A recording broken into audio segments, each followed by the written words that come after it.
ಕರ್ತನಲ್ಲಿ ಪ್ರೀತಿಯುಳ್ಳ ಆತ್ಮೀಯ ದೇವಜನರೇ, ದೇವರ ಆಶೀರ್ವಾದದಿಂದ ಮತ್ತೊಮ್ಮೆ ಈ ಮಾಧ್ಯಮದ ಮೂಲಕವಾಗಿ ದೈವಿಕ ಸಂದೇಶವನ್ನು ನೀಡುವಂಥ ಕೃಪೆಯನ್ನು ದೇವರು ನಮಗೆ ದಯಪಾಲಿಸಿಕೊಟ್ಟಿದ್ದಾನೆ.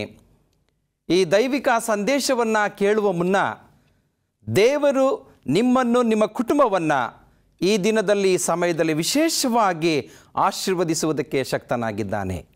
ಹಾಗಾದರೆ ಬನ್ನಿ, ನಾವು ಪ್ರಾರ್ಥನೆ ಮೂಲಕವಾಗಿ ದೇವರಿಗೆ ಸ್ತೋತ್ರವನ್ನು ಸಲ್ಲಿಸೋಣ. ಪ್ರಾರ್ಥನೆ ಮಾಡೋಣ. ಸಮಸ್ತಕ್ಕೂ ಮೂಲ ಕಾರಣನಾದ ನಮ್ಮ ತಂದೆಯಾದ ದೇವರೇ, ಈ ದಿನದಲ್ಲಿ, ಈ ಸಮಯದಲ್ಲಿ ಸ್ವಾಮಿ, ದೈವಿಕ ಸಂದೇಶವನ್ನು ಕೇಳುವುದಕ್ಕೆ ಸಿದ್ಧರಾಗಿರುವಂಥ ಎಲ್ಲ ಆತ್ಮೀಯ ದೇವಜನರಿಗೋಸ್ಕರವಾಗಿ ಪ್ರಾರ್ಥನೆ ಮಾಡುತ್ತೇವೆ. ಎಷ್ಟೋ ಕುಟುಂಬದಲ್ಲಿ ದುಃಖ, ಕಣ್ಣೀರು ಇರುವಂಥದ್ದನ್ನು ನಾವು ನೋಡುತ್ತಾ ಇದ್ದೇವೆ ಸ್ವಾಮಿ. ಯೇಸುವೇ, ನಿನ್ನ ಪವಿತ್ರಾತ್ಮನ ಮೂಲಕವಾಗಿ ಪ್ರತಿಯೊಬ್ಬರ ಕಷ್ಟಗಳನ್ನು ಪರಿಹರಿಸಿ ಈ ವಾಕ್ಯದ ಮೂಲಕವಾಗಿ ಅವರಿಗೆ ಬಲಶಕ್ತಿ, ಆರೋಗ್ಯವನ್ನು ದಯಪಾಲಿಸಿಕೊಡಬೇಕೆಂದು ಯೇಸುವಿನ ನಾಮದಲ್ಲಿ ಪ್ರಾರ್ಥಿಸುತ್ತೇವೆ ನಮ್ಮ ತಂದೆಯೇ, ಆಮೇನ್. ಪ್ರಿಯ ವೀಕ್ಷಕರೇ, ದೇವರ ಆಶೀರ್ವಾದದಿಂದ ಈ ದಿನದಲ್ಲಿ ದೈವಿಕ ಸಂದೇಶವನ್ನು ಕೇಳುವಂಥ ಆಶೀರ್ವಾದವನ್ನು ದೇವರು ನಿಮಗೆ ದಯಪಾಲಿಸಿಕೊಟ್ಟಿದ್ದಾರೆ. ವಾಕ್ಯದ ಮೂಲಕವಾಗಿ ಕುಟುಂಬದಲ್ಲಿ ಏನೇ ಕಷ್ಟಗಳಿದ್ದರೂ ಕೂಡ, ಚಿಂತೆ, ದುಃಖ, ಕಣ್ಣೀರು ಏನೇ ಇರುವುದಾದರೂ ಕೂಡ ದೇವರು ಈ ದಿನದಲ್ಲಿ, ಸಮಯದಲ್ಲಿ ನಿಮಗೆ ಬಿಡುಗಡೆಯನ್ನು ಕೊಡುವುದಕ್ಕೆ ಶಕ್ತನಾಗಿದ್ದಾನೆ. ಈ ಮಾಧ್ಯಮದ ಮೂಲಕವಾಗಿ ಸ್ವಲ್ಪ ಹೊತ್ತು ನಿಮ್ಮ ಕೆಲಸವನ್ನೆಲ್ಲ ಬದಿಗೊಟ್ಟು ನೀವು ದೇವರ ವಾಕ್ಯವನ್ನು ಮನಪೂರ್ವಕವಾಗಿ ಆಲಿಸುವುದಾದರೆ ಈ ದಿನದಲ್ಲಿ ನಿಮ್ಮ ಕುಟುಂಬದಲ್ಲಿ, ಕೆಲಸದಲ್ಲಿ ಸಂತೋಷ ಇದೆ. ಪ್ರಿಯರೇ, ಈ ದಿನದ ದೈವಿಕ ಸಂದೇಶದ ಮುಖ್ಯ ಭಾಗ ದೇವರಲ್ಲಿ ಭರವಸೆ ಹಾಗೂ ನಂಬಿಕೆಯನ್ನು ಇಡುವಂಥವರಿಗೆ ಸಿಗುವಂಥ ಆಶೀರ್ವಾದಗಳು ಏನು ಎಂಬುದಾಗಿ. ಇದಕ್ಕೆ ಆಧಾರಿತವಾದಂಥ ವಾಕ್ಯವನ್ನು ನಾವು ಓದುವುದಾದರೆ ಸೊಲೊಮೋನನು ಬರೆದಂಥ ಜ್ಞಾನೋಕ್ತಿ 3ನೇ ಅಧ್ಯಾಯ 5 ಮತ್ತು 6ನೇ ವಚನವನ್ನು ನಾವು ನೋಡುವುದಾದರೆ ದೇವರ ವಾಕ್ಯ ಇಲ್ಲಿ ಈ ರೀತಿಯಾಗಿ ಬರೆಯಲ್ಪಟ್ಟಿದೆ. ಸ್ವಬುದ್ಧಿಯನ್ನೇ ಆಧಾರ ಮಾಡಿಕೊಳ್ಳದೆ ಪೂರ್ಣ ಮನಸ್ಸಿನಿಂದ ಯೆಹೋವನಲ್ಲಿ ಭರವಸವಿಡು. ನಿನ್ನ ಎಲ್ಲ ನಡವಳಿಕೆಯಲ್ಲಿ ಆತನ ಚಿತ್ತಕ್ಕೆ ವಿಧೇಯನಾಗಿರು, ಆತನೇ ನಿನ್ನ ಮಾರ್ಗವನ್ನು ಸರಾಗ ಮಾಡುವನು ಎಂಬುದಾಗಿ. ಟ್ರಸ್ಟ್ ಇನ್ ದ ಲಾರ್ಡ್ ಅಂದರೆ ದೇವರಲ್ಲಿ ಭರವಸೆಯನ್ನು ಇಡುವಂಥದ್ದು. ಇವತ್ತಿನ ದಿನದಲ್ಲಿ ಕ್ರಿಸ್ತನ ಮಕ್ಕಳಾಗಿ ಆತನ ಮಾರ್ಗದಲ್ಲಿ ಜೀವಿಸುವಂಥ ನಾವು ಯಾರ ಮೇಲೆ ಭರವಸೆಯನ್ನು ಇಟ್ಟಿದ್ದೇವೆ? ಹಾಗಾದರೆ ನಾವು ಯಾರ ಮೇಲೆ ಭರವಸೆಯನ್ನು ಇಡುವುದಾದರೆ ಅದರಿಂದ ನಮಗೆ ಸಿಗುವಂಥ ಆಶೀರ್ವಾದಗಳನ್ನು ನಾವು ನೋಡುವುದಾದರೆ ಇಲ್ಲಿ ಸೊಲೊಮೋನನು ಸ್ಪಷ್ಟವಾಗಿ ಆತನು ಹೇಳುವನಾಗಿದ್ದಾನೆ, ಸ್ವಬುದ್ಧಿಯನ್ನೇ ಆಧಾರ ಮಾಡಿಕೊಳ್ಳದೆ. ಎಷ್ಟೋ ಜನರು ನಾನು ಕ್ರಿಸ್ತನ ಮಗನು, ಒಂದು ಸಭೆಯಲ್ಲಿ ಇದ್ದೇನೆ, ದೇವರ ಸಭೆಯಲ್ಲಿ ಜೀವಿಸ್ತಾ ಇದ್ದೇನೆ, ದೇವರ ವಾಕ್ಯವನ್ನು ಓದುತ್ತಾ ಇದ್ದೇನೆ ಎಂಬುದಾಗಿ ಅನೇಕ ರೀತಿಯಲ್ಲಿ ಹೇಳಬಹುದು ಪ್ರಿಯರೇ. ಆದರೆ ದೇವರ ಮಕ್ಕಳಾಗಿ ನಾವು ಜೀವಿಸುವಾಗ ಸ್ವಬುದ್ಧಿಯನ್ನೇ ಆಧಾರ ಮಾಡಿಕೊಳ್ಳದೆ ಪೂರ್ಣ ಮನಸ್ಸಿನಿಂದ ನಾವು ಯಾವ ರೀತಿಯಲ್ಲಿ ಭರವಸೆಯನ್ನು ಇಡಬೇಕೆಂಬುದಾಗಿ ನೋಡುವಾಗ, ಪೂರ್ಣ ಮನಸ್ಸಿನಿಂದ ಅಂದರೆ ನಮ್ಮ ಮನಸ್ಸುಗಳನ್ನು ಎರಡು ಮಾರ್ಗದಲ್ಲಿ ಇಟ್ಟುಕೊಳ್ಳುವುದರಿಂದ ಯಾವುದೇ ಪ್ರಯೋಜನವಿಲ್ಲ. ಒಂದೇ ಗುರಿ, ಒಂದೇ ಯೋಚನೆ, ಒಂದೇ ಮನಸ್ಸು ನಮ್ಮಲ್ಲಿದ್ದಾಗ ಮಾತ್ರ ದೇವರ ಆಶೀರ್ವಾದಗಳನ್ನು ನಾವು ಪಡೆಯುವುದಕ್ಕೆ ಸಾಧ್ಯ. ಪೂರ್ಣ ಮನಸ್ಸಿನಿಂದ ಯೆಹೋವನಲ್ಲಿ ಭರವಸವಿಡು. ಈ ಮನುಷ್ಯರ ಮೇಲಲ್ಲ ಪ್ರಿಯರೇ, ಅಥವಾ ನಮಗೆ ಹಣದ ಸಹಾಯವನ್ನು ಮಾಡುವಂಥವರ ಮೇಲಲ್ಲ, ಅಥವಾ ಯಾರಾದ್ರೂ ನಮಗೆ ತುಂಬ ಆಪ್ತರಾಗಿರುವಂಥವರ ಮೇಲೆ ನಾವು ಭರವಸೆಯನ್ನು ಇಡುವುದರಿಂದ ಯಾವುದೇ ಪ್ರಯೋಜನವಿಲ್ಲ. ದೇವರ ವಾಕ್ಯ ಹೇಳುವಂಥದ್ದಾಗಿದೆ, ಪೂರ್ಣ ಮನಸ್ಸಿನಿಂದ ಯೆಹೋವನಲ್ಲಿ ಭರವಸವಿಡು. ನಾವು ನಂಬಿರುವಂಥ ದೇವರ ವಾಕ್ಯದ ಮೇಲೆ, ದೇವರ ಮೇಲೆ ನಾವು ಭರವಸೆಯನ್ನು ಇಡುವುದಾದರೆ, ಹಾಗೂ ನಿನ್ನ ಎಲ್ಲ ನಡವಳಿಕೆಯಲ್ಲಿ ಆತನ ಚಿತ್ತಕ್ಕೆ ವಿಧೇಯನಾಗಿರು. ನಿನ್ನ ಎಲ್ಲ ನಡವಳಿಕೆ, ನಾವು ಪ್ರತಿನಿಧಿನ ಹೋಗುವಂಥ ಮಾರ್ಗ, ನಡೆದುಕೊಳ್ಳುವಂಥ ರೀತಿ, ಎಲ್ಲ ವಿಚಾರದಲ್ಲಿ ನಾವು ಆತನ ಚಿತ್ತಕ್ಕೆ ವಿಧೇಯನಾಗಿರಬೇಕು. ಯಾಕೆಂದರೆ ದೇವರ ಚಿತ್ತ ನಾವೆಲ್ಲರೂ ಕೂಡ ಒಳ್ಳೆಯ ಮಾರ್ಗದಲ್ಲಿ ಜೀವಿಸಬೇಕು. ದೇವರ ಭಯಭಕ್ತಿಯಲ್ಲಿ ನಾವು ಇರಬೇಕು ಎಂಬುದಾಗಿ ದೇವರ ವಾಕ್ಯ ನಮ್ಮನ್ನು ಸ್ಪಷ್ಟವಾಗಿ ಎಚ್ಚರಿಸುವಂಥದ್ದಾಗಿದೆ. ಆತನೇ ನಿನ್ನ ಮಾರ್ಗವನ್ನು ಸರಾಗ ಮಾಡುವನು. ಪ್ರಿಯ ದೇವಜನರೇ, ಈ ಸಮಯದಲ್ಲಿ ದೇವರ ವಾಕ್ಯ ನಿಮ್ಮನ್ನು ಎಚ್ಚರಿಸುವಂಥದ್ದಾಗಿದೆ. ಆತನೇ ನಿಮ್ಮ ಮಾರ್ಗವನ್ನು ಸರಾಗ ಮಾಡುವನು. ಇವತ್ತು ಕ್ರೈಸ್ತಿಯ ಮಾರ್ಗ ಅನ್ನುವಂಥದ್ದು ಅಷ್ಟು ಸುಲಭವಲ್ಲ ಪ್ರಿಯರೇ. ಒಂದು ಕುಟುಂಬದಲ್ಲಿ ನಾವು ಜೀವಿಸುವಾಗ ನಮ್ಮ ಕುಟುಂಬ ಶಾಂತಿ, ಸಮಾಧಾನದಲ್ಲಿ, ಆರೋಗ್ಯದಲ್ಲಿ ಇರಬೇಕೆಂಬುದಾಗಿ ನೋಡುವಾಗ ನಾವು ದೇವರಲ್ಲಿ ಪೂರ್ಣ ಭರವಸೆ ಇಟ್ಟಾಗ ಮಾತ್ರ ನಮ್ಮ ಮಾರ್ಗಗಳು ಸರಾಗವಾಗುತ್ತೆ ಎಂಬುದಾಗಿ ನಾವು ನೋಡುತ್ತೇವೆ. ಮೊದಲನೇದಾಗಿ ನಾವು ಯೆಹೋವನಲ್ಲಿ ಭರವಸೆಯನ್ನು ಇಡಬೇಕು. ದಾವೀದನು ತನ್ನ ಕೀರ್ತನೆ 37ನೇ ಅಧ್ಯಾಯದಲ್ಲಿ ಆತನು ಮತ್ತೊಮ್ಮೆ ನಮ್ಮನ್ನು ಎಚ್ಚರಿಸುವನಾಗಿದ್ದಾನೆ. ಅದನ್ನು ನಾವು ಓದುವುದಾದರೆ, ಯೆಹೋವನಲ್ಲಿ ಭರವಸೆ ಬಿಟ್ಟು ಒಳ್ಳೆಯದನ್ನು ಮಾಡು. ಮೊದಲನೇದಾಗಿ ನಾವು ಯೆಹೋವನಲ್ಲಿ ಭರವಸೆ ಬಿಟ್ಟು ಒಳ್ಳೆಯದನ್ನು ಮಾಡಬೇಕಾಗಿದೆ. ಪ್ರಿಯ ಆತ್ಮೀಯ ದೇವ ಜನರೇ, ನಾವು ದೇವರಲ್ಲಿ ಭರವಸೆಯನ್ನು ಇಟ್ಟು ಒಳ್ಳೆಯದನ್ನು ನಾವು ಮಾಡಬೇಕಾಗಿದೆ. ದೇವರು ಯಾವತ್ತೂ ಕೂಡ ಕೆಟ್ಟ ಕಾರ್ಯಗಳನ್ನು ಮಾಡಿರಿ ಎಂಬುದಾಗಿ ಹೇಳುವುದಿಲ್ಲ ಪ್ರಿಯರೇ. ನಾವು ಒಳ್ಳೆಯ ಕೆಲಸವನ್ನು ಮಾಡುವುದರ ಮೂಲಕವಾಗಿ ದೇವರಿಗೆ ನಮ್ಮ ಹೃದಯವನ್ನು ನಾವು ಅರ್ಪಿಸಬೇಕಾಗಿದೆ. ಭಕ್ತನಾದಂಥ ಪೌಲನು ರೋಮಾಪುರದವರಿಗೆ ಬರೆದ ಪತ್ರಿಕೆಯಲ್ಲಿ ಹೇಳುವಂಥದ್ದು, ಕೆಟ್ಟತನಕ್ಕೆ ಸೋತು ಹೋಗದೆ ಒಳ್ಳೆತನದಿಂದ ಕೆಟ್ಟತನವನ್ನು ಸೋಲಿಸು ಎಂಬುದಾಗಿ. ಹಾಗಾಗಿ ಇಲ್ಲಿ ದೇವರ ವಾಕ್ಯ ಹೇಳುವಂಥದ್ದು, ಯೆಹೋವನಲ್ಲಿ ಭರವಸೆ ಬಿಟ್ಟು ಒಳ್ಳೆಯದನ್ನು ಮಾಡು, ದೇಶದಲ್ಲಿ ವಾಸವಾಗಿದ್ದು ನಂಬಿಕೆಯನ್ನು ಅನುಸರಿಸು. ದೇಶದಲ್ಲಿ ವಾಸವಾಗಿದ್ದು ನಂಬಿಕೆಯನ್ನು ಅನುಸರಿಸಬೇಕು. ನಾವು ದೇವರಲ್ಲಿಯೂ ಭರವಸೆಯನ್ನು ಇಡಬೇಕು, ನಂಬಿಕೆಯನ್ನು ಕೂಡ ಅನುಸರಿಸಬೇಕು. ಆಗ ಯೆಹೋವನಲ್ಲಿ ನೀನು ಸಂತೋಷಿಸುವಿ. ಯಾವಾಗ ನಾವು ದೇವರಲ್ಲಿ ಭರವಸೆಯನ್ನು ಇಡುತ್ತೇವೆ, ದೇವರಲ್ಲಿ ನಂಬಿಕೆಯನ್ನು ಇಡುತ್ತೇವೆ, ಆವಾಗ ನಮ್ಮ ಕುಟುಂಬದಲ್ಲಿ ಎಂಥ ಅದ್ಭುತವಾದಂಥ ಸಂತೋಷವನ್ನು ಆ ದೇವರು ನಮಗೆ ಕೊಡುವುದಕ್ಕಿದ್ದಾನೆ. ಪ್ರಿಯ ಆತ್ಮೀಯ ದೇವಜನರೇ, ಇವತ್ತು ನಮಗೆ ನಿಜವಾಗಿ ಸಂತೋಷ ಇದೆಯಾ? ಖಂಡಿತ ಇಲ್ಲ. ನಾವು ಕೆಲಸಕ್ಕೆ ಹೋಗುವಾಗ ಸಂತೋಷ ಇದೆಯಾ? ಖಂಡಿತ ಇಲ್ಲ.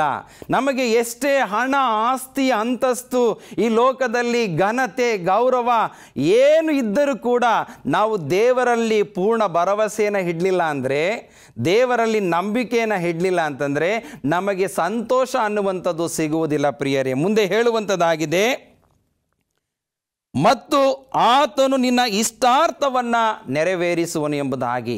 ಯಾವಾಗ ನಾವು ದೇವರಲ್ಲಿ ಭರವಸೆ ಹಾಗೂ ನಂಬಿಕೆಯನ್ನು ಇಡುತ್ತೇವೆ, ನಮ್ಮ ಇಷ್ಟಾರ್ಥವನ್ನು ದೇವರು ನೆರವೇರಿಸುವನಾಗಿದ್ದಾನೆ.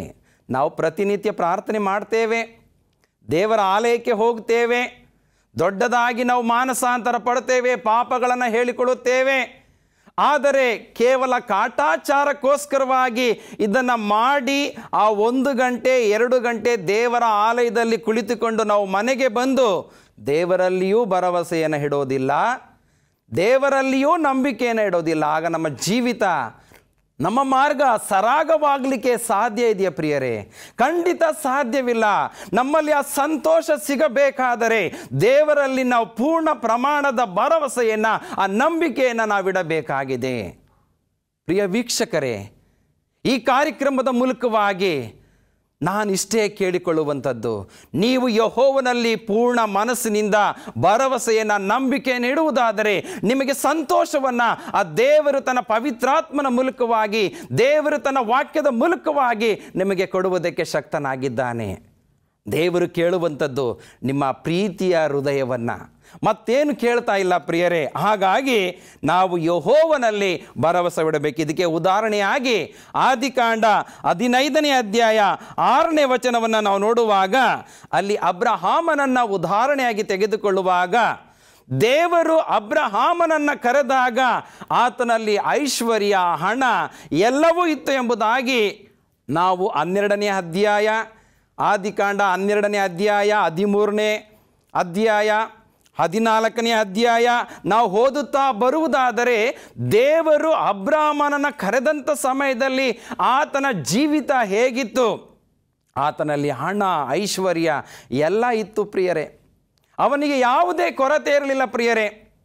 ಆದರೂ ಕೂಡ ದೇವರು ಆತನನ್ನು ಕರೆದಂಥ ಸಮಯದಲ್ಲಿ ಆತನು ಪೂರ್ಣ ಭರವಸೆಯಿಂದ ನಂಬಿಕೆಯಿಂದ ದೇವರ ಮಾತನ್ನು ಅನುಸರಿಸುವಂಥದ್ದನ್ನು ನಾವು ನೋಡುತ್ತೇವೆ. ನಾನು ಮೊದಲೇ ಹೇಳಿದೆ, ನಿಮ್ಮ ಮಾರ್ಗವು ಸರಾಗವಾಗಿರುತ್ತದೆ, ನಿಮಗೆ ಸಂತೋಷವು ಸಿಗುತ್ತದೆ ಎಂಬುದಾಗಿ. ನೋಡೋಣ ಹಾಗಾದರೆ ಅಬ್ರಹಾಮನ ಜೀವಿತದ ಮೂಲಕವಾಗಿ ಆತನಿಂದ ನಾವು ಕಲಿಯಬೇಕಾದಂಥ ವಿಚಾರಗಳು ಏನೆಂಬುದಾಗಿ ನಾವು ತಿಳಿದುಕೊಳ್ಳುವಂಥದ್ದು ಬಹಳ ಪ್ರಾಮುಖ್ಯ.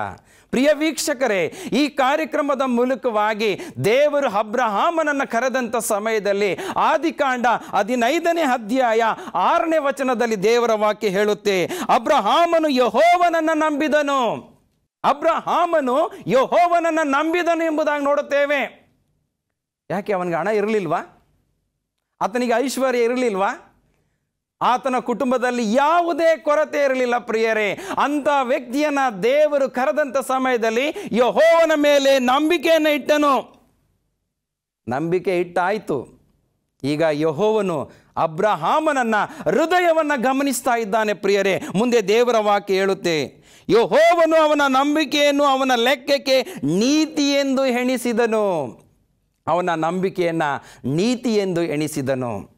ಎಷ್ಟೋ ಸಾರಿ ನಾವು ವಾಕ್ಯವನ್ನು ಓದುತ್ತೇವೆ, ಎಷ್ಟೋ ಸಾರಿ ನಾವು ಕುಟುಂಬದ ಪ್ರಾರ್ಥನೆಯನ್ನು ಭಕ್ತಿಯಾಗಿ ಮಾಡುತ್ತೇವೆ, ದೇವರಿಗೆ ಕೊಡಬೇಕಾದಂಥ ಕಾಣಿಕೆಯನ್ನು ನಮ್ರತೆಯಿಂದಲೂ ದೀನ ಭಾವದಿಂದಲೂ ನಾವು ಕೊಡ್ತೇವೆ.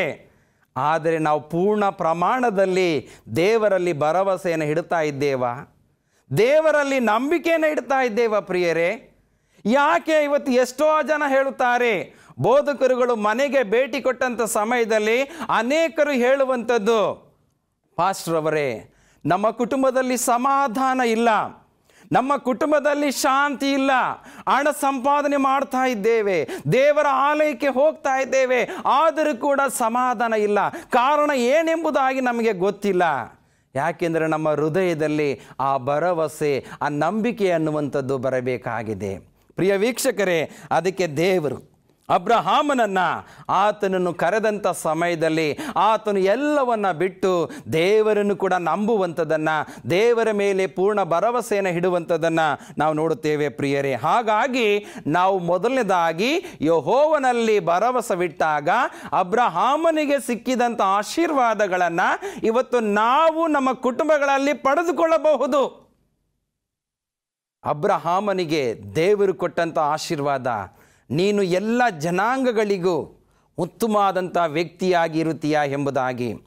ಇವತ್ತು ದೇವರು ನಮ್ಮನ್ನು, ನಿಮ್ಮನ್ನು, ನೀವೆಲ್ಲರೂ ಇಸ್ರಾಯೇಲ್ ಜನಾಂಗವಾಗಿದ್ದೀರಾ, ನೀವು ಯಾಜಕ ವಂಶಸ್ಥರಾಗಿದ್ದೀರಾ, ನೀವು ರಾಜವಂಶಸ್ಥರಾಗಿದ್ದೀರಾ, ನೀವು ಮೀಸಲಾದಂಥ ಜನಾಂಗವಾಗಿದ್ದೀರಾ ಎಂಬುದಾಗಿ ದೇವರು ನಮಗೆ ಅನೇಕ ಬಿರುದುಗಳನ್ನು, ಆಶೀರ್ವಾದಗಳನ್ನು ಕೊಟ್ಟಿರುವಾಗ ನಾವು ಕೇವಲ ಹೊರನೋಟಕ್ಕೆ ಮಾತ್ರ ಕ್ರೈಸ್ತರಾಗಿ ಜೀವಿಸ್ತಾ ಇದ್ದೇವೆ. ದೇವರಿಗೆ ಮೆಚ್ಚುಗೆ ಆಗುವಂಥ ರೀತಿಯಲ್ಲಿ ನಾವು ಆತನ ನಡವಳಿಕೆಯಲ್ಲಿ, ಆತನ ಚಿತ್ತಕ್ಕೆ ವಿಧೇಯರಾಗಿ ನಾವು ಜೀವಿಸ್ತಾ ಇದ್ದೇವಾ? ಇಲ್ಲ ಪ್ರಿಯರೇ. ಎರಡನೇದಾಗಿ ದೇವರ ಚಿತ್ತಕ್ಕೆ ವಿಧೇಯರಾಗಿರಬೇಕು. ಮೊದಲನೇದಾಗಿ ದೇವರಲ್ಲಿ ಭರವಸೆಯನ್ನು ಇಡಬೇಕು. ಎರಡನೇದಾಗಿ ದೇವರ ಚಿತ್ತಕ್ಕೆ ವಿಧೇಯರಾಗಿ ಜೀವಿಸಬೇಕು. ಮತ್ತೊಂದು ವಾಕ್ಯವನ್ನು ಓದುವುದಾದರೆ, 1ನೇ ಪೂರ್ವಕಾಲ ವೃತ್ತಾಂತ 28ನೇ ಅಧ್ಯಾಯ 9ನೇ ವಚನ ಹೇಳುವಂಥದ್ದನ್ನು ನಾವು ನೋಡುತ್ತೇವೆ. ನನ್ನ ಮಗನಾದ ಸೊಲೊಮೋನನೇ, ನೀನಂತೂ ನಿನ್ನ ತಂದೆಯ ದೇವರನ್ನು ಅರಿತುಕೊಂಡು ಸಂಪೂರ್ಣ ಹೃದಯದಿಂದಲೂ ಮನಸಂತೋಷದಿಂದಲೂ ಆತನನ್ನೇ ಸೇವಿಸು. ಯೆಹೋವನು ಎಲ್ಲ ಹೃದಯಗಳನ್ನು ವಿಚಾರಿಸುವವನು, ಎಲ್ಲ ಮನಸಂಕಲ್ಪಗಳನ್ನು ಬಲ್ಲವನು ಆಗಿರುತ್ತಾನಲ್ಲ. ದಾವೀದನು ತನ್ನ ಮಗನಾದಂಥ ಸೊಲೊಮೋನನಿಗೆ ಹೇಳುವಂಥದ್ದು, ನನ್ನ ಮಗನಾದಂಥ ಸೊಲೊಮೋನನೇ, ನೀನು ದೇವರ ಚಿತ್ತಕ್ಕೆ ನೀನು ವಿಧೇಯನಾಗಬೇಕಾಗಿದೆ. ಯಾಕೆಂದರೆ ದಾವೀದನ ಜೀವಿತದಲ್ಲಿ ದೇವರು ದಾವೀದನನ್ನು ಕರೆದಂಥ ಒಂದು ಉದ್ದೇಶ, ಈಶಾಯನ ಮಕ್ಕಳಿಗೆ 8 ಜನ ಇರ್ತಾರೆ. ಈಶಾಯನ ಮಕ್ಕಳಿಗೆ 8 ಜನ ಇರ್ತಾರೆ. ಪ್ರಿಯರೇ, ದೇವರು ಉಳಿದಂಥ ದಾವೀದನ ಸಹೋದರರು ಬಹಳ ಚೆನ್ನಾಗಿರುತ್ತಾರೆ. ಆದರೂ ಅವರನ್ನು ಆರಿಸಿಕೊಳ್ಳುವುದಿಲ್ಲ. ಸಮುವೇಲನು ದಾವೀದನನ್ನು ಆಶೀರ್ವದಿಸಿ ಆತನನ್ನು ಅಭಿಷೇಕಿಸಿ ಆತನನ್ನು ಆಯ್ದುಕೊಳ್ಳುವಂಥದ್ದನ್ನು ನಾವು ನೋಡುತ್ತೇವೆ. ದಾವೀದನ ಜೀವಿತದಲ್ಲಿ ಆತನು ಅನೇಕ ತಪ್ಪುಗಳನ್ನು ಮಾಡಿದ್ದಾಗಲೂ ಕೂಡ ದೇವರು ದಾವೀದನ ಸಂಗಡ ಇದ್ದದರಿಂದ ದಾವೀದನು ದೇವರ ಮೇಲೆ ನಂಬಿಕೆಯನ್ನು ಭರವಸೆನ ಇಟ್ಟು ಅನೇಕ ತಪ್ಪುಗಳನ್ನು ಮಾಡಿದಂಥ ಸಮಯದಲ್ಲಿ ಆತನು ಮಾನಸಾಂತರವನ್ನು ಪಟ್ಟ. ಪ್ರಿಯರೇ, ಈಗ ಆತನು ತನ್ನ ಮಗನಾದಂಥ ಸೊಲೊಮೋನನಿಗೆ ಹೇಳುವಂಥದ್ದು, ನನ್ನ ಮಗನಾದಂಥ ಸೊಲೊಮೋನನೇ, ನೀನು ದೇವರ ಚಿತ್ತಕ್ಕೆ ನೀನು ವಿಧೇಯನಾಗಬೇಕು. ಯಾಕೆಂದರೆ ನಿನಗೆ ಒಂದು ದೊಡ್ಡ ಜವಾಬ್ದಾರಿ ಇದೆ. ಯೆರೂಸಲೇಮಿನ ದೇವರ ಆಲಯವನ್ನು ಕಟ್ಟಬೇಕಾಗಿದೆ. ಇಸ್ರಾಯೇಲರ ಒಂದು ಅರಸನಾಗಿ ರಾಜನಾಗಿ ನೀನು ಜೀವಿಸಬೇಕಾಗಿದೆ. ನಿನಗೆ ಒಂದು ಜವಾಬ್ದಾರಿತವಾದಂಥ ಸ್ಥಾನವು ದೇವರಿಂದ ನಿನಗೆ ಕೊಡಲ್ಪಡುತ್ತಾ ಇದೆ. ಆದುದರಿಂದ ನೀನು ಆತನ ಚಿತ್ತಕ್ಕೆ ವಿಧೇಯನಾಗಿರು ಎಂಬುದಾಗಿ ತಂದೆ ಮಗನಿಗೆ ಇಲ್ಲಿ ಎಚ್ಚರಿಕೆಯನ್ನು ಕೊಡುವಂಥದ್ದನ್ನು ನಾವು ನೋಡುತ್ತೇವೆ. ತಿಳುವಳಿಕೆಯನ್ನು ಕೊಡುತ್ತಾ ಇರುವಂಥದ್ದನ್ನು ನೋಡುತ್ತೇವೆ. ಇವತ್ತಿನ ದಿನದಲ್ಲಿ ಪ್ರಿಯ ವೀಕ್ಷಕರೇ, ತಂದೆ ತಾಯಿಗಳು ಮಕ್ಕಳಿಗೆ ಯಾವ ರೀತಿಯ ತಿಳುವಳಿಕೆಯನ್ನು ನೀಡುತ್ತಾ ಇದ್ದಾರೆ? ಒಂದು ವೇಳೆ ಮಕ್ಕಳು ಬಂದು ಹೇಳಬಹುದು, ಅಪ್ಪ ಪಕ್ಕದ ಮನೆಯವನು ನನಗೆ ಹೊಡೆಯುತ್ತಾ ಇದ್ದಾನೆ. ತಂದೆ ಹೇಳುವಂಥದ್ದು ಕೆಲವರು ಈಗಿನ ಕಾಲದಲ್ಲಿ, ಹಾಗಾದರೆ ಅವನಿಗೆ ಹೋಗಿ ಹೊಡೆದು ಬಾ, ಅವನಿಗೆ ಹೊಡೆದ್ಬಿಟ್ಟು ಬಾ ಎಂಬುದಾಗಿ ತಂದೆ ಮಕ್ಕಳಿಗೆ ಹೇಳಿಕೊಡುವಂಥದ್ದನ್ನು ನೋಡುತ್ತೇವೆ. ಅಂದರೆ ತಂದೆಯಾದಂಥವರು ದೇವರ ಚಿತ್ತವನ್ನು, ದೇವರ ನಿಜವಾದಂಥ ವಾಕ್ಯದ ಸತ್ಯವನ್ನು ತಿಳಿಸಬೇಕಾಗಿದೆ. ಮಕ್ಕಳನ್ನು ಮೊಂಡುತನದಲ್ಲಿ ಕೋಪ ಬರುವಂಥ ರೀತಿಯಲ್ಲಿ ಅವರನ್ನು ನಡೆಸುವಂಥದ್ದು ಇದು ತಂದೆ ತಾಯಿಗಳಿಗೆ ಸೂಕ್ತವಲ್ಲ ಪ್ರಿಯರೇ. ಅವರನ್ನು ತಿದ್ದಿ ಅವರನ್ನು ಒಳ್ಳೆಯ ಮಾರ್ಗದಲ್ಲಿ, ಒಳ್ಳೆಯ ವಿವೇಕವುಳ್ಳಂಥ ಮಾರ್ಗದಲ್ಲಿ ನಡೆಸುವಂಥದ್ದು ಬಹಳ ಪ್ರಾಮುಖ್ಯ ಎಂಬುದಾಗಿ ನೋಡುತ್ತೇವೆ. ಅದನ್ನೇ ದಾವೀದನು ತನ್ನ ಮಗನಾದಂಥ ಸೊಲೊಮೋನನಿಗೆ ಹೇಳುವಂಥದ್ದು. ಸಂಪೂರ್ಣ ಹೃದಯದಿಂದಲೂ ಮನಸಂತೋಷದಿಂದಲೂ ಆತನನ್ನೇ ಸೇವಿಸು. ಸಂಪೂರ್ಣ ಮನಸ್ಸಿನಿಂದ ಮನಸಂತೋಷದಿಂದ ನೀನು ಆತನನ್ನೇ ಸೇವಿಸಬೇಕು ಎಂಬುದಾಗಿ ದಾವೀದನು ತನ್ನ ಮಗನಾದಂಥ ಸೊಲೊಮೋನನಿಗೆ ಎಚ್ಚರಿಕೆಯನ್ನು ಕೊಡುವಂಥದ್ದನ್ನು ನೋಡುತ್ತೇವೆ. ಪ್ರಿಯ ವೀಕ್ಷಕರೇ, ಇವತ್ತು ದೇವರು ನಮಗೆ ನಿಮಗೆ ಇವತ್ತು ಎಚ್ಚರಿಕೆಯನ್ನು ಕೊಡ್ತಾ ಇದ್ದಾನೆ. ಆ ಎಚ್ಚರಿಕೆಯನ್ನು ನಾವು ಮನಪೂರ್ವಕವಾಗಿ ಆಲಿಸುವುದಾದರೆ ದೇವರ ಆಶೀರ್ವಾದವನ್ನು ನಾವು ಪಡೆದುಕೊಳ್ಳಲು ಸಾಧ್ಯ. ಮುಂದೆ ಅದೇ 1ನೇ ಪೂರ್ವಕಾಲ ವೃತ್ತಾಂತ 28ನೇ ಅಧ್ಯಾಯ 9ನೇ ವಚನದ ಕೊನೆಯ ಭಾಗ ಹೇಳುವಂಥದ್ದು, ನೀನು ಆತನನ್ನು ಹುಡುಕುವುದಾದರೆ ಆತನು ನಿನಗೆ ಸಿಕ್ಕುವನು. ನೀನು ಆತನನ್ನು ಹುಡುಕಬೇಕು. ಕಷ್ಟದ ಸಮಯಗಳಲ್ಲಿ, ಚಿಂತೆಯ ಸಮಯದಲ್ಲಿ, ಇಕ್ಕಟ್ಟಾದಂಥ ಸಮಯದಲ್ಲಿ ನಾವು ದೇವರನ್ನ ಹುಡುಕಬೇಕು. ಹೇಗೆ ಹುಡುಕುವಂಥದ್ದು? ಮೊದಲು ಭರವಸೆಯನ್ನು ಇಡಬೇಕು. ನಂಬಿಕೆಯನ್ನಿಟ್ಟು ನಾವು ಹುಡುಕಿದಾಗ ಮಾತ್ರ ನಾವು ಕಳೆದುಕೊಂಡಿರುವಂಥದ್ದು ಸಿಗುವಂಥದ್ದಾಗಿದೆ. ಕಳೆದುಕೊಂಡಂಥ ಆಶೀರ್ವಾದವನ್ನು ನಾವು ಮತ್ತೆ ಪಡ್ಕೊಳ್ಳಿಕ್ಕೆ ಸಾಧ್ಯ ಎಂಬುದಾಗಿ ನೋಡುತ್ತೇವೆ. ಇಲ್ಲಿ ದಾವೀದನು ಕೂಡ ತನ್ನ ಮಗನಾದಂಥ ಸೊಲೊಮೋನನಿಗೆ ನೀನು ಮನಪೂರ್ವಕವಾಗಿ ನೀನು ಆತನನ್ನು ಹುಡುಕಬೇಕಾಗಿದೆ. ಆತನು ಮುಂದೆ ಹೇಳುವಂಥ, ನೀನು ಆತನನ್ನು ಹುಡುಕುವುದಾದರೆ ಆತನು ನಿನಗೆ ಸಿಕ್ಕುವನು, ಆತನನ್ನು ಬಿಟ್ಟರೆ ನಿನ್ನನ್ನೂ ಶಾಶ್ವತವಾಗಿ ತಳ್ಳಿಬಿಡುವನು. ನೀನು ಒಂದು ವೇಳೆ ಹುಡುಕುವುದಾದರೆ ಆತನು ನಿನಗೆ ಸಿಕ್ಕುತ್ತಾನೆ. ಒಂದು ವೇಳೆ ನೀನು ಆತನನ್ನು ಬಿಟ್ಟರೆ ಆತನು ಕೂಡ ನಿನ್ನನ್ನು ತಳ್ಳಿ ಹಾಕುವಂಥದ್ದನ್ನು ನಾವು ನೋಡ್ತೇವೆ ಎಂಬುದಾಗಿ ಇಲ್ಲಿ ದಾವೀದನು ತನ್ನ ಮಗನಿಗೆ ಎಚ್ಚರಿಕೆಯನ್ನು ನೀಡುವಂಥದ್ದನ್ನು ನಾವು ನೋಡುತ್ತೇವೆ. ಆದುದರಿಂದ ನೋಡಿಕೋ, ಯೆಹೋವನು ತನಗೋಸ್ಕರ ಪವಿತ್ರಾಲಯವನ್ನು ಕಟ್ಟಬೇಕೆಂದು ನಿನ್ನನ್ನು ಆರಿಸಿಕೊಂಡಿದ್ದಾನಷ್ಟೇ. ಧೈರ್ಯದಿಂದ ಕೆಲಸಕ್ಕೆ ಕೈ ಹಚ್ಚು ಎಂಬುದೇ. ಧೈರ್ಯದಿಂದ ನಿನ್ನ ಕೆಲಸವನ್ನು ಮಾಡು. ಯಾಕಂದರೆ ದೇವರು ನಿನ್ನನ್ನೇ ಆರಿಸಿಕೊಂಡಿದ್ದಾನೆ. ಈಗ ನೀನೇನು ಮಾಡಬೇಕಾಗಿದೆ ಅಂದರೆ ದೇವರಲ್ಲಿ ಭರವಸೆಯನ್ನು ಇಡು, ನಂಬಿಕೆಯನ್ನು ಇಡು ಎಂಬುದಾಗಿ ದಾವೀದನು ತನ್ನ ಮಗನಾದಂಥ ಸೊಲೊಮೋನನಿಗೆ ಎಚ್ಚರಿಕೆಯನ್ನು ನೀಡುವಂಥದ್ದು ನೋಡುತ್ತೇವೆ. ಹಾಗಾಗಿ ಪ್ರಿಯರೇ, ನಾವು ದೇವರ ಚಿತ್ತಕ್ಕೆ ವಿಧೇಯರಾಗಬೇಕು. ದೇವರು ಹೇಳುವಂಥ ಮಾತನ್ನು ಕೇಳುವಂಥ ಸ್ಥಿತಿಯಲ್ಲಿ ನಾವಿರಬೇಕು ಎಂಬುದಾಗಿ ನಾವು ನೋಡುತ್ತೇವೆ. 28ನೇ ಅಧ್ಯಾಯ ಅದೇ 1 ಪೂರ್ವಕಾಲ ವೃತ್ತಾಂತ 28ನೇ ಅಧ್ಯಾಯ 20ನೇ ವಚನದಲ್ಲಿ ನಾವು ನೋಡುತ್ತೇವೆ. ಆಮೇಲೆ ದಾವೀದನು ತನ್ನ ಮಗನಾದ ಸೊಲೊಮೋನನಿಗೆ ಸ್ಥಿರಚಿತ್ತನಾಗಿರು, ಧೈರ್ಯದಿಂದಿರು, ಕೆಲಸಕ್ಕೆ ಕೈ ಹಾಕು, ಅಂಜಬೇಡ, ಕಳವಳಗೊಳ್ಳಬೇಡ. ನನ್ನ ದೇವರಾಗಿರುವ ಯೆಹೋವ ದೇವರು ನಿನ್ನ ಸಂಗಡ ಇರುತ್ತಾನೆ. ಯಾವಾಗ ನಾವು ದೇವರಲ್ಲಿ ಭರವಸೆ ಹಾಗೂ ನಂಬಿಕೆಯನ್ನು ಇಡುತ್ತೇವೆ, ದಾವೀದನು ಸೊಲೊಮೋನನಿಗೆ ಹೇಳುವಂಥದ್ದು ಸ್ಥಿರಚಿತ್ತನಾಗಿರು. ನಾವು ದೇವರ ಆಲಯಕ್ಕೆ ಹೋಗುವಾಗ ಸ್ಥಿರಚಿತ್ತರಾಗಿರಬೇಕು. ಕುಟುಂಬದ ಪ್ರಾರ್ಥನೆಯನ್ನು ಮಾಡುವಾಗ ನಾವು ಸ್ಥಿರಚಿತ್ತತೆಯನ್ನು ಕಾಪಾಡಿಕೊಳ್ಳಬೇಕು. ಪ್ರಿಯ ವೀಕ್ಷಕರೇ, ಇವತ್ತು ನಾವೇನು ಮಾಡ್ತಾ ಇದ್ದೇವೆ ಅಂದರೆ ನಮ್ಮ ಸ್ಥಿರತೆಯನ್ನು ನಾವು ಕಾಪಾಡಿಕೊಳ್ಳುತ್ತಾ ಇದ್ದೇವಾ? ಏನು ಸ್ಥಿರತೆ ಅಂದರೆ, ಕುಟುಂಬದ ಪ್ರಾರ್ಥನೆ ಬಂದಾಗ ಅನೇಕರು ಟಿ ವಿಯಲ್ಲಿ ಬರುವಂಥ ಸೀರಿಯಲ್ಗಳನ್ನು ನೋಡುತ್ತಾ ಇರ್ತಾರೆ. ಮಕ್ಕಳು ಕರೀತಾರೆ, ಅಪ್ಪ ಅಮ್ಮ ಬನ್ನಿ ಪ್ರಾರ್ಥನೆಗೆ ಹೋಗೋಣ ಎಂಬುದಾಗಿ. ಆದರೆ ತಂದೆ ತಾಯಿಗಳು ಇನ್ನೂ 1 ಗಂಟೆ ಆಗಲಿ ಎಂಬುದಾಗಿ ಹೇಳುವಂತ ನೋಡುತ್ತೇವೆ. ಇಲ್ಲಿ ನಾವು ನೋಡ್ತೇವೆ, ಪ್ರಿಯ ವೀಕ್ಷಕರೇ, ಸ್ಥಿರಚಿತ್ತನಾಗಿರು, ಧೈರ್ಯದಿಂದಿರು, ಕೆಲಸಕ್ಕೆ ಕೈ ಹಾಕು, ಅಂಜಬೇಡ, ಕಳವಳಗೊಳ್ಳಬೇಡ, ದೇವರು ನಿನ್ನ ಸಂಗಡ ಇರುತ್ತಾರೆ ಎಂಬುದಾಗಿ ನಾವು ನೋಡುತ್ತೇವೆ.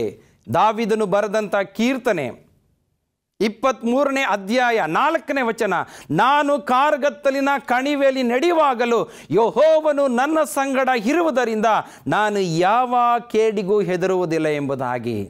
ಇವತ್ತು ಅನೇಕರಿಗೆ ಅಂಜಿಕೆ, ಭಯ, ಕಳವಳ, ಭೀತಿ ಎಲ್ಲವೂ ಇದೆ.